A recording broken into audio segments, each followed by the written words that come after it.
approval for the agenda item that's before us tonight. So the first item under unfinished business is 250446, an ordinance providing for the issuance of not to exceed $95 million general obligation bonds of the City of Aurora, Kane, DuPage, Kendall, and Will Counties, Illinois, for the purpose of financing capital improvements in and for said city, providing for the levy of a direct annual tax sufficient to pay the principal of and interest on said bonds, and authorizing the proposed sale of said bonds to the purchaser thereof. Is there a motion to adopt this ordinance? So moved. Moved by Alderman Franco. Is there a second? Second by Alderman Seville. Are there any questions or discussions regarding this ordinance? Alderwoman Smith? Actually, are you going to do any presentation, or do you want me to just shoot questions at you? I can just answer questions if you like, or I can, whichever you prefer. Could we get a So presentation? I guess go ahead. We got a short presentation at the COW meeting. If there's anything you'd like to add, or maybe go ahead with another overview. Sure, just a brief overview. And before I do that, Chris Minnick, Chief Financial Officer for the city. The items that are before you is an ordinance authorizing general obligation bonds in an amount not to exceed $95 million for 2025 General Obligation Bond Series C. These bonds are being issued to finance various infrastructure improvement projects. Several of them are already begun. Actually, all of them are already begun, and several of them are already out of the ground.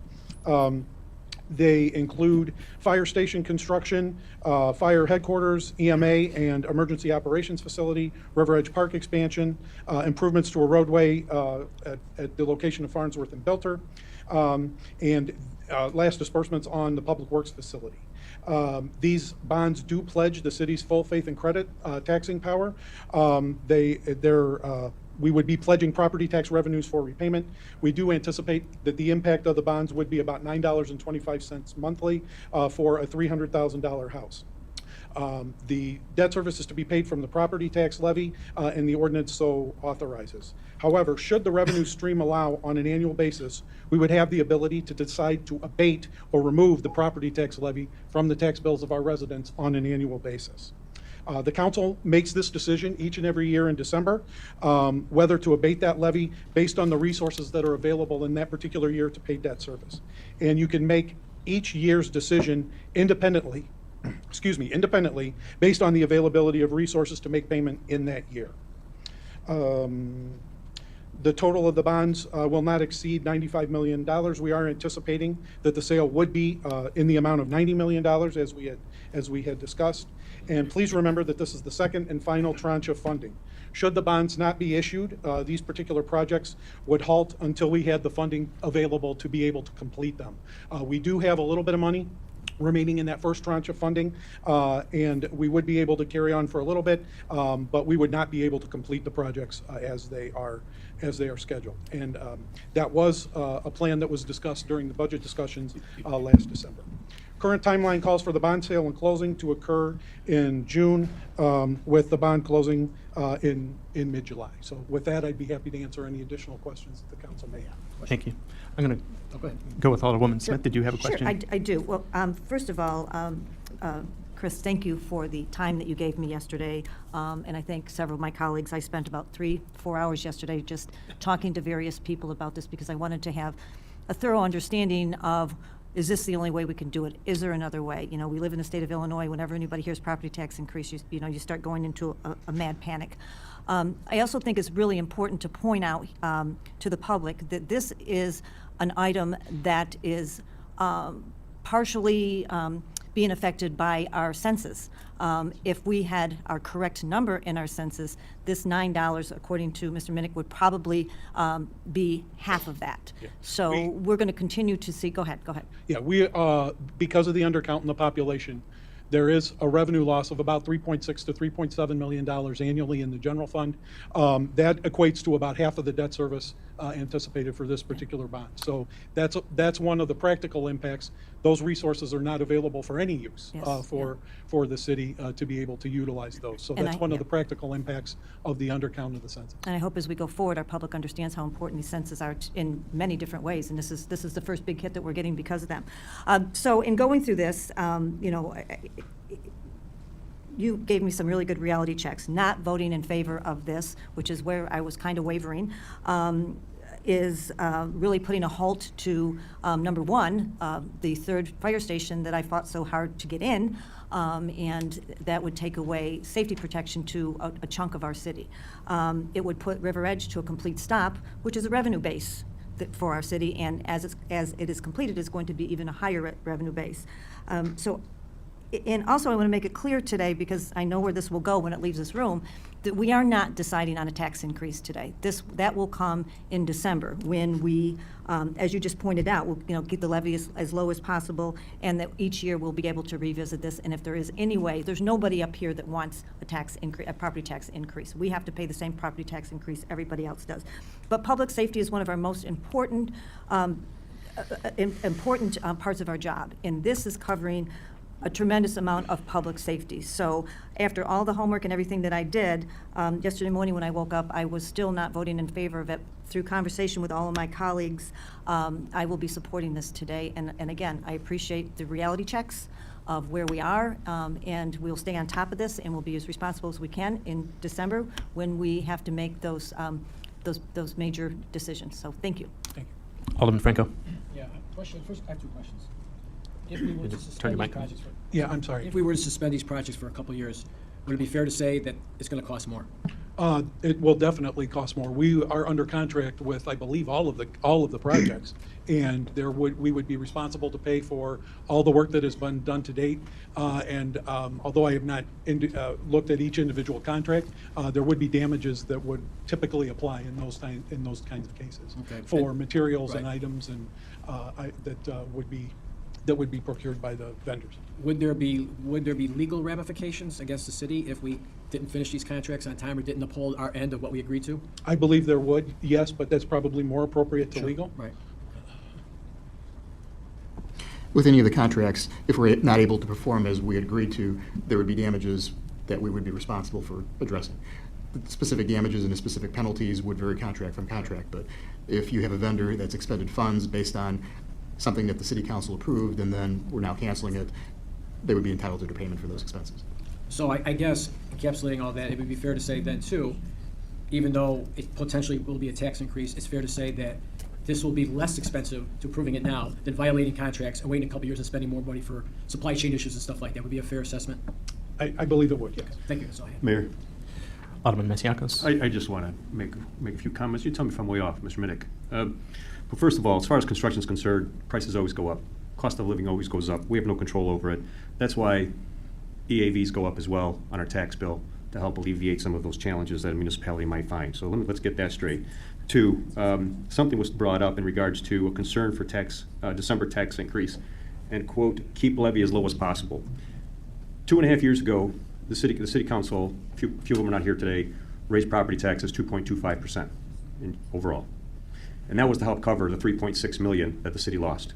And not only did we recovered the $3.6 million, we received over $6 million when it was all said and done between the tax levy and the EAV. And two, we just passed another tax increase in December for a total of 4.8%, or 8.7%, that raised our tax levy for debt service well over $1 million to help pay for some of this.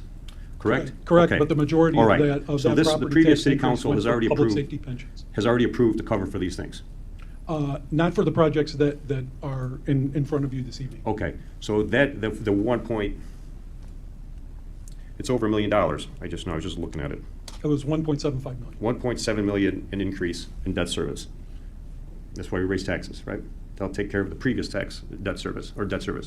So now we have to deal with the debt service on this on approved projects, correct? Some that have already started and some that are anticipating on starting right now.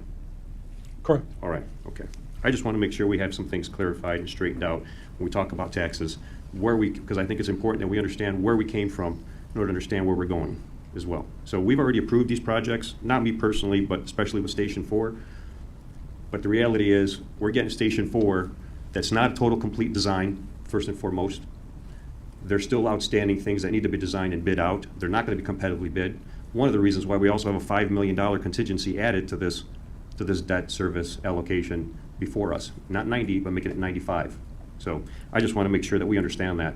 We're not getting, we don't know the final cost for Station 4, because we approved a project that didn't have a fully competitive price. And I'm going to use the words in the contractor's document saying, we're even waiting for a premium cost main stairwell in the building. And on top of this design, again, I want to reiterate what I said before, EMA's not getting everything they want as well. It's not a fully designed building for both the for the fire department and for EMA. Only the fire department and the fire chief are getting everything they want. Thank you very much, Mr. Mayor. Thank you, Alderwoman Baid, and then Alderman Nunez next. Thank you, Mayor, and thank you, Chris, for taking my call earlier. Alderman Masiaco went over the contingency. Can you just expand that? We had budgeted for $90 million last Yes, year and that for will this be bond. that will be the deposit to the project fund. Will be And- $90 million. That is what we are anticipating issuing the bonds for. Okay, so $5 million is contingency. We Additional $5 will not request $95 million for the bond issue. We will request $90 million. 90 million. Yes. And between the budget session and now, are there any additional projects added to the scope, or the scope is same as? I believe the scope is the same. Okay. So in Legistar, it still says 95 million? Yeah, that is how the ordinance is written. But we will request $90 million. Today, we will approve 95 million. Up to, but we will not Up to. request $95 million. We will take a $90 million deposit to the project fund. Will that be added to Legistar after words? We would need to approve the ordinance as it's written this evening, so we would not necessarily put that into Legistar. Mr. Minnick, Yes. can you explain, I think we had, earlier this year, we had a $40 million bond go out. And what was the total price that we deposited?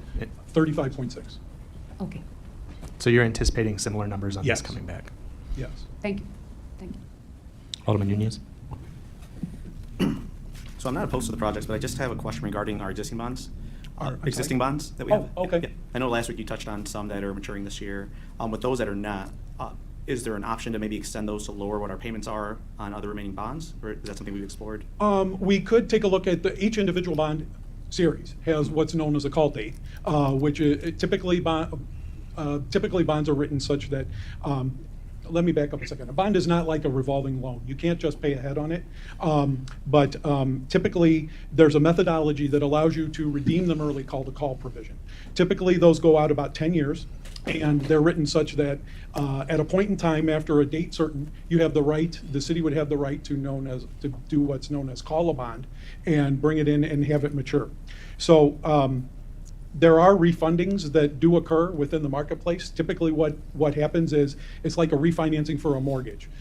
Interest rates go down, you can get the debt a little cheaper, you can reduce the monthly pay, or in this case, the semi-annual and annual payment.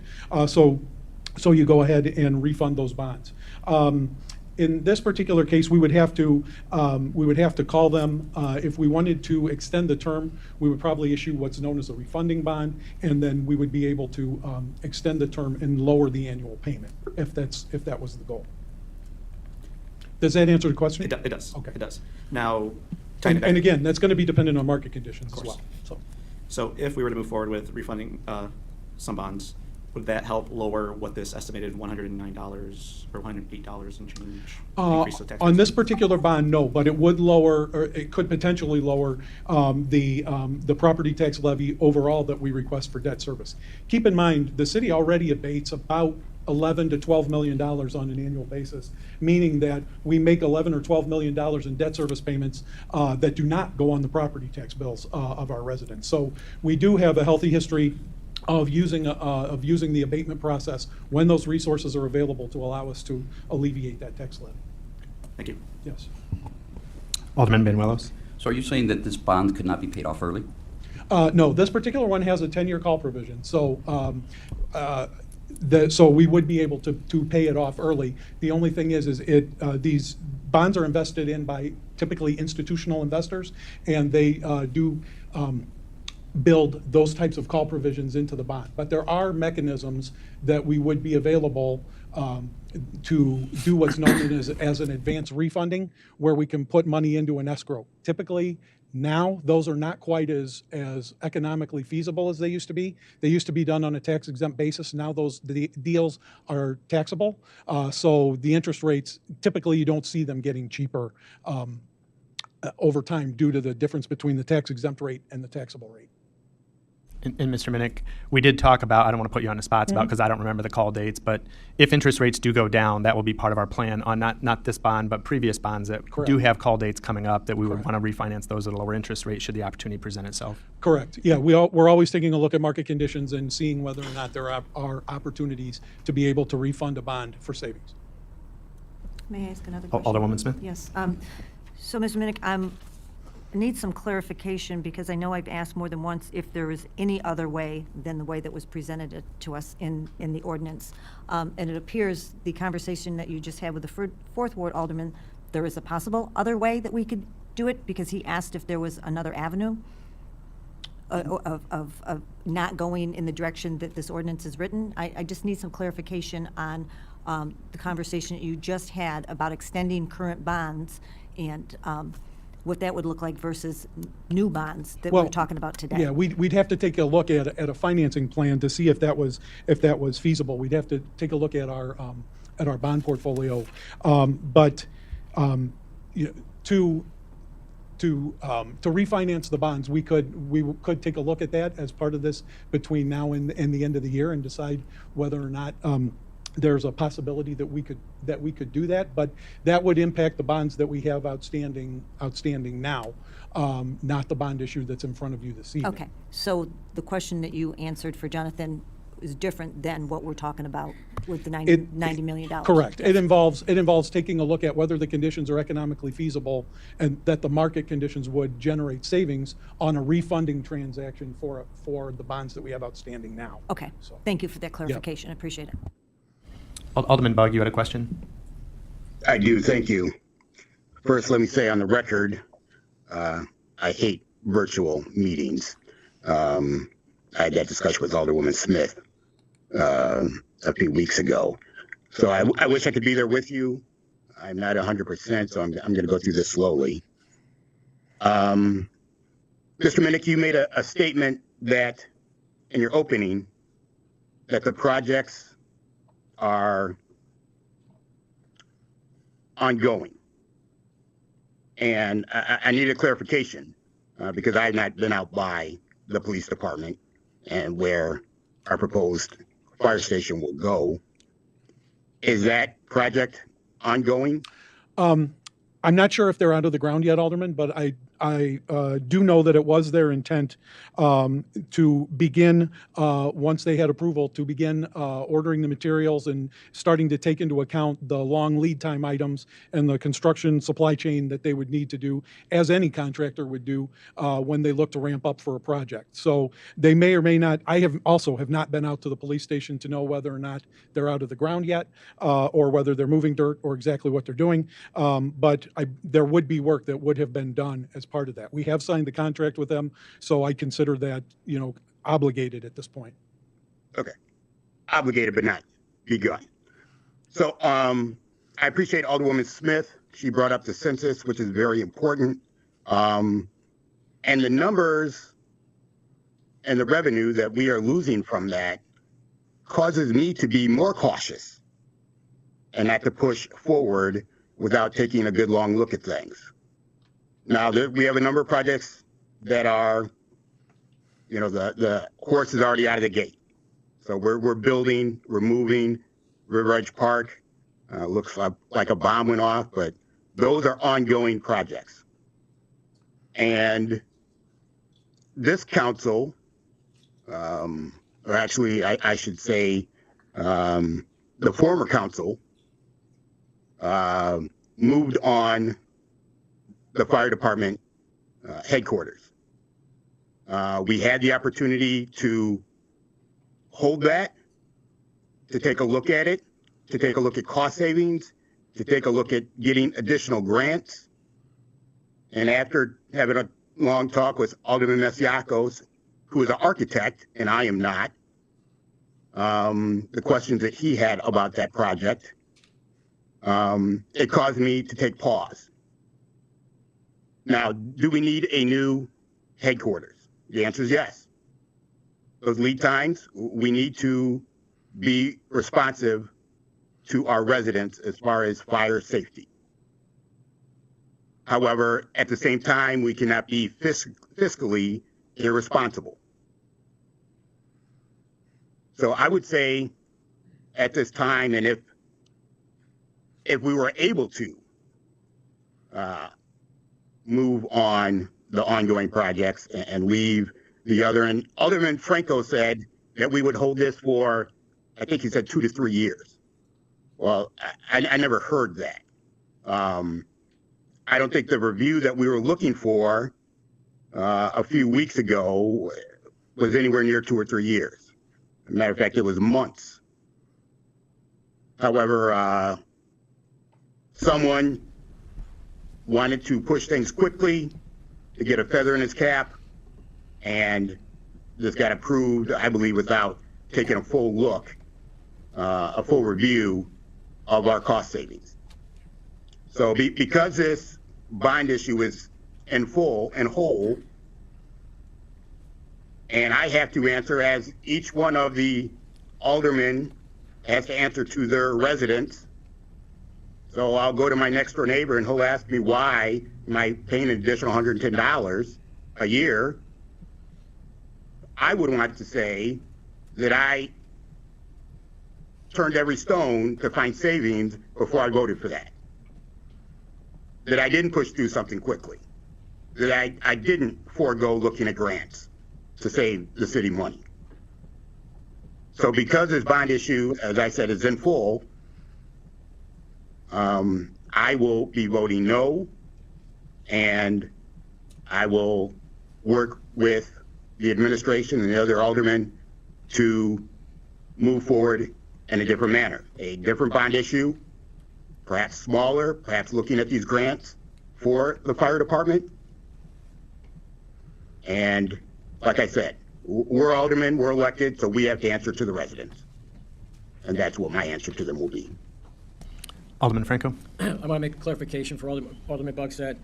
Alderman Franco did not particularly talk about a project. I said these projects. We have a number of projects there. So let's just get that straight. I didn't talk about one of those.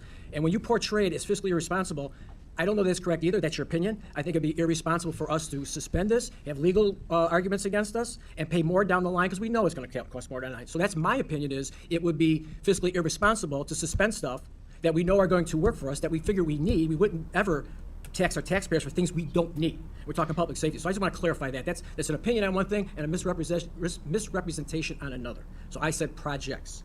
Thank you. And please, go I'm ahead. sorry. Go ahead. And please let me clarify that when the construction manager, that firm Leopardo, when they quoted us the GMP, the gross maximum price, or guaranteed maximum price, they had certain bids. They had requested certain bids and costs on materials and services from the folks that they put out the items to bid. There was a date of expiration on those particular bids that I believe was a day or two after the final city council vote. It might have been a little bit longer than that, might have been about a week. But in any event, that those bids, I would assume that they have entered into those contracts given the expiration date on those bids and given that that's what their guaranteed maximum price was based on. Mr. Mayor? Alderman Bugg, I'll let you respond, and then I'd like to hear from anybody that hasn't spoken already after this. And Thank you. It's not my opinion that it would be fiscally irresponsible not to look at every grant, every opportunity for cost savings that we could for any of the projects. So if you think that's an opinion, then answer that way to your residents. Thank you. Just to assure the council on future spending, I know that Alderman Nunez had brought up other projects that this potentially might be used for. Upon taking office, we did immediately say that we would not be building the City of Lights Center.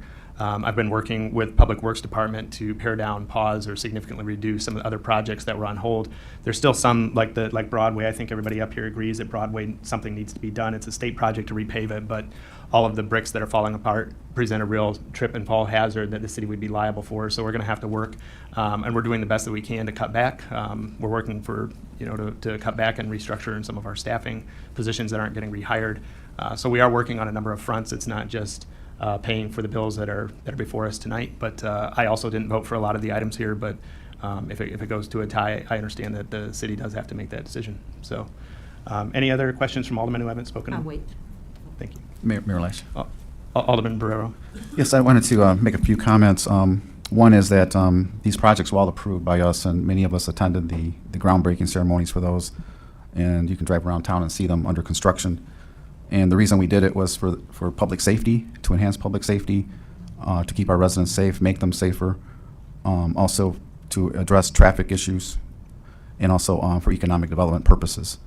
So most of these projects are in Ward 1. We're talking about Station 4, Station 13, RiverEdge Park, and also the road improvements on Farnsworth and Bilter Road. So these projects are needed for various reasons I just stated.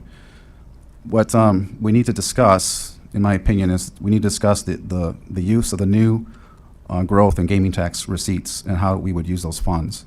I know when the casino first came to town, a good portion of those proceeds were used to abate taxes for bonds.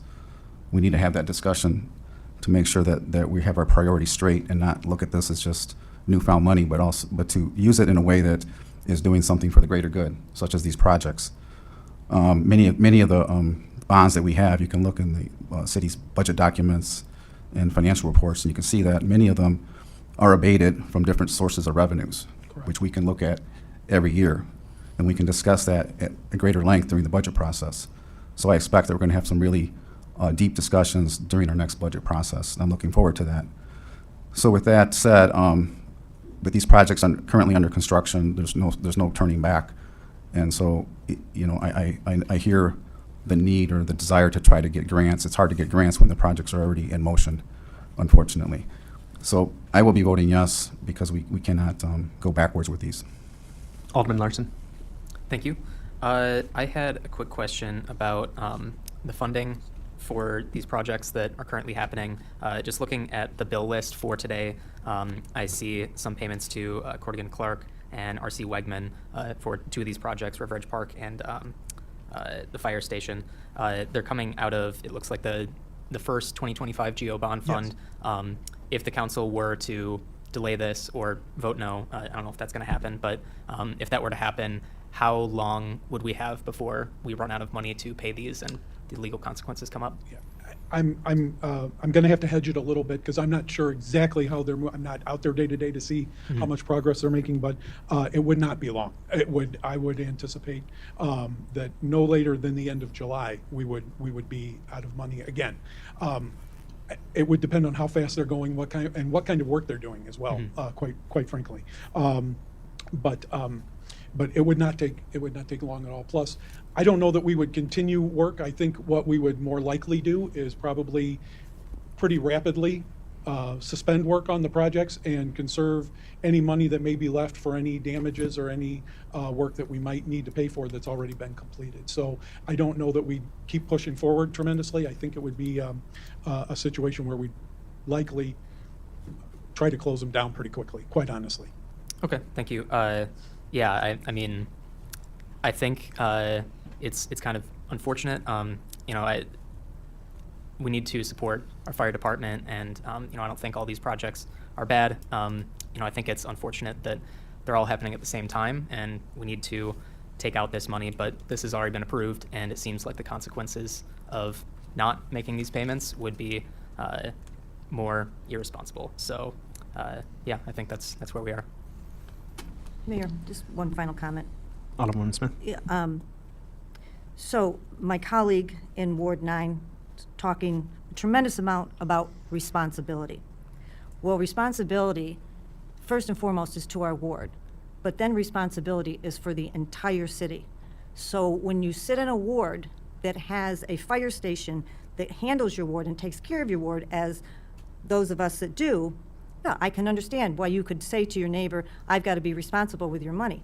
I, too, talk to many of my neighbors, and I will have 2 fire departments, and one close to you would be 3, right around my ward. So this isn't about what's right for my ward. This is about what's right for the entire city. This is about what's right for the people that will be not serviced appropriately with public safety if we don't move forward with Station 13. So I think, we're going to go back to your opinion versus my opinion and leave it at that. Responsibility would be not to stop the construction at RiverEdge. RiverEdge is a highly revenue-generated facility. And voting no against this will stop that construction. Voting no against this is going to put lawsuits into the hands of the city of Aurora. So that's from my perspective, my opinion, and I just felt like I needed to share that as I listened to your opinion. Are there any new questions from the members who haven't had a chance to speak? There's been a motion and a second. There being no further questions, will the clerk please call the roll? Alderman Barrero? Yes. Alderwoman Garza? Yes. Alderman Masiacos? Yes. Alderman Nunez? Yes. Alderman Franco? Yes. Alderman Seville? Yes. Alderman Benuelos? Yes. Alderwoman Smith? Yes. Alderman Bugg? No. Alderwoman Baid? No. Alderman Larson? Yes. Alderman White? Yes. 10 yes, 2 no. Motion carries. This ordinance is adopted. There's no new business. Nope. Mr. Mayor, you do have those three items from the. The two items on